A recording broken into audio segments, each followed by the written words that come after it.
Di sini, kami perwakilan kelompok 1 akan membuat video wawancara untuk memenuhi MK perkembangan peserta didik. Stay tune ya di video kami. Jangan lupa nonton! Pose with the fans.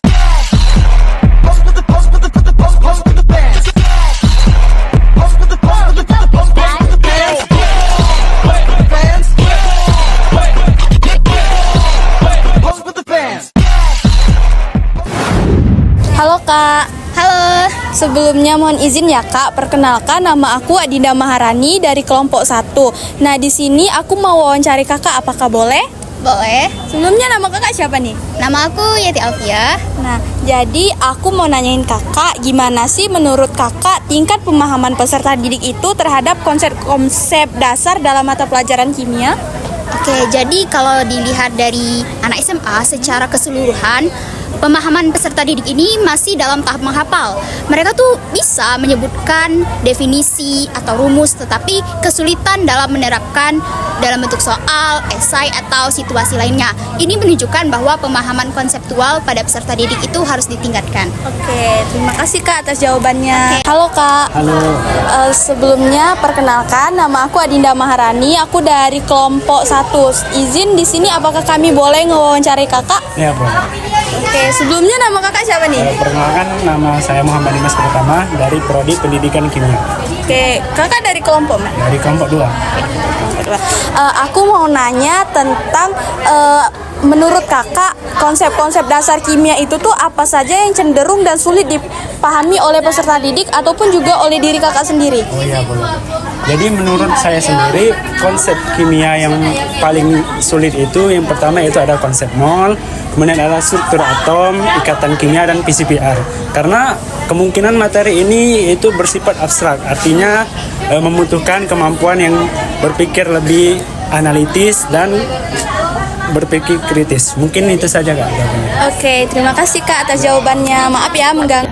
Halo Kak. Halo. Sebelumnya perkenalkan, nama aku Nabila Fisadia dari kelompok 1. Boleh gak aku wawancarain Kakak? Soalnya dong. Oke, sebelumnya Kakak nama siapa? Saya Mujana Kosyoli dari kelompok 2. Oke, pertanyaannya itu apa sih yang buat kakak tertarik dan tidak tertarik dengan kimia? Yang pertama itu ketertarikan kepada pelajaran kimia. Yang pertama biasanya itu metode yang diajarkan oleh gurunya itu menarik Kak. Jadi ada eksperimen, terus ada percobaan-percobaan sederhana mungkin ya. Terus juga gurunya itu mengkaitkan materi yang diajarkan kepada kehidupan sehari-hari. Nah, kalau yang tidak tertarik itu biasanya yaitu ada guru yang metode mengajarnya itu tidak menarik gitu Kak, monoton, cuman menjelaskan di papan tulis dengan spidol dan tulisan saja. Terus jarang juga melakukan praktikum, mungkin itu ya Kak. Oke, terima kasih ya Kak. Halo Kak. Halo. Sebelumnya kakak bersedia nggak aku wawancarai? Boleh? Oke, perkenalan dulu ya Kak. Di sini saya Feli Amelie Juniarti dari kelompok 1. Kalau boleh tahu kakaknya siapa namanya? Aku Zeta Febiandini. Oke, Kak Zeta. Baiklah, langsung aja ya Kak pertanyaannya. Menurut kakak, bagaimana keterampilan praktikum peserta didik dalam percobaan kimia? Apa tantangan yang dihadapi? Kalau keterampilannya itu udah baik kalau mencakup mengikuti prosedur sama menggunakan alatan dan bahan sih Kak. Terus kalau tantangannya itu biasanya ada di kendala keterbatasan sama alat dan bahan. Terus ada lagi waktu praktikumnya itu singkat, dan juga untuk tenaga teknisnya itu bisa dibilang kurang efektif sih. Gitu aja sih Kak. Baik, terima kasih ya Kak. Kakak. Hai. Perkenalan dulu nih, nama kakaknya siapa? Oke, perkenalkan nama saya Sarim Netisha dari program studi pendidikan kimia. Oke. Perkenalkan juga nih, saya lupa nih perkenalkan diri saya. Nama saya Hendrata Intantari, bisa juga dipanggil dengan Intan.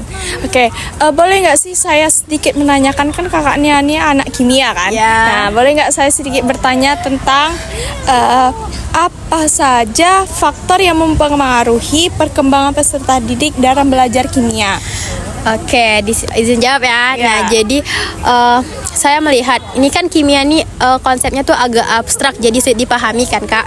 Nah, jadi faktor yang mempengaruhi itu yang pertama ada dukungan orang tua, yang kedua itu ada fasilitas memadai, terus juga kondisi rumah dan teman sebaya itu mempengaruhi. Karena kita kan nggak bisa kalau belajar kimia tuh hanya mengandalkan kemampuan siswa saja. Jadi kita juga mendukung.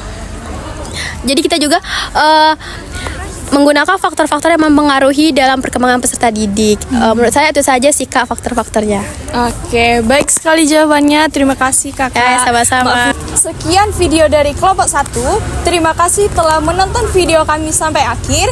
Kami akhiri. Wassalamualaikum warahmatullahi wabarakatuh.